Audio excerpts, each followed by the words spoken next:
This is the tutorial video for finding a power of a power.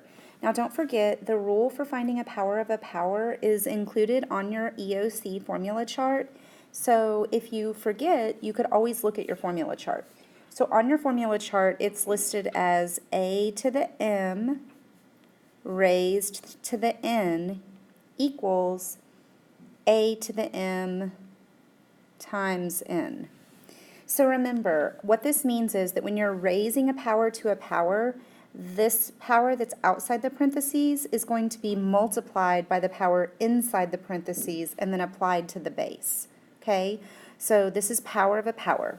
So let's look at an example here. So here we have m to the third raised to the fourth power. So remember, I'm going to give that power to the power inside. So m to the third becomes m to the 12th, because 3 times 4 is 12. And when you're raising a power to a power, you multiply your exponents. That's what this algebraic rule down here says. Okay? Now when there's multiple things inside your parentheses, each piece of your monomial, which remember that's one term, is going to get the exponent. So that 3, that cube, goes to n, to m, and to the negative 4. So what you should be thinking is we have negative 4, and that's inside parentheses, raised to the third. We have m raised to the third, and we have n raised to the third.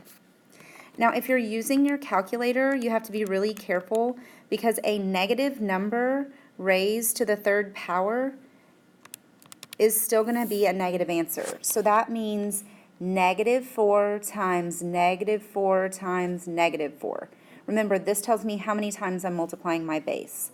So that's going to give me negative 64 m to the third n to the third. And this would be my simplified answer for number 2. So this one is similar to the last one that we did, but it's slightly different because we have some variables with exponents inside our parentheses. So I'm going to apply this fourth power to b squared, to a cubed, and to 4. So it would be 4 to the fourth power. And then remember, when you're raising a power to a power, you multiply your exponents. So we have a to the 12th, because that's what 3 times 4 is, and then b to the 8th, because that's what 2 times 4 is. Then I can use my calculator, 4 to the fourth power. Remember, that's 4 times itself 4 times. That would be 256, a to the 12th, b to the 8th. And then this would be my simplified answer at this point. Okay, let's look at another one. For our last example here, I went ahead and I am kind of reviewing a couple of rules. So notice I have power of a power because I see parentheses with an exponent on the outside. And then I'm also going to be multiplying powers with like bases after I apply my power to a power. So the first thing I'm going to do is I'm going to apply this 3 to everything inside the first set of parentheses. So remember, that's like saying 1/3 cubed, p cubed, q cubed. So whenever I use my calculator and do 1/3 cubed, I find out, so when I use my calculator, it's going to change my answer into a decimal. But to change it back into a fraction, I'm going to press math, and I want to choose the first option, which says fraction, and I see that it is 1 over 27. The reason it's 1 over 27 is because I'm doing 1/3 times 1/3 times 1/3. So 3 times 3 times 3 is 27, and 1 times 1 times 1, that's where I got my numerator.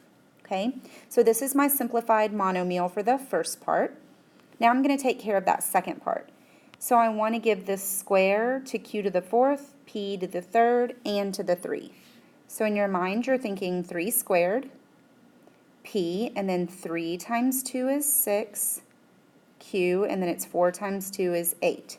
Remember, power of a power, you multiply those exponents. So when I simplify that, 3 squared is 9, and then I have p to the 6th, q to the 8th. Now remember, these are being multiplied together. See how these were in parentheses?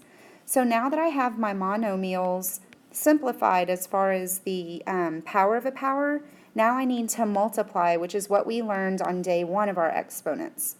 So remember, you multiply your coefficients, so I'm multiplying 1 over 27 times 9, and when I do that, I'm going to get 1/3.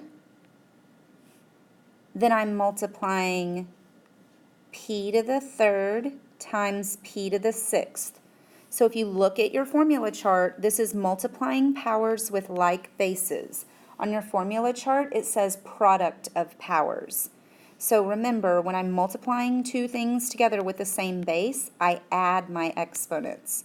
So I'm going to get p, and then 3 plus 6 is 9. Then I move over to q to the 3rd times q to the 8th.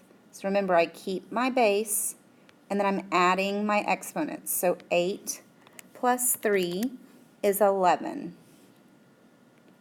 So my simplified answer would be 1/3 p to the 9th q to the 11th. Okay, so every day we're going to add on another rule, and we're going to be reviewing. The key here is that you have your formula chart, and there's no reason that you shouldn't be looking at it if you're not sure what you should be doing. So on the formula chart, it gives you power of a power, so that's when you have the parentheses with the exponent on the outside, and it also gives you your product of powers. That's when you're multiplying two things with the same base with exponents. That's when you add. Okay. If you're struggling with any of this, please come in for tutorials. You can go back and review the other videos that I've posted over our exponent rules, and I will see you tomorrow in class. Have a fantastic day.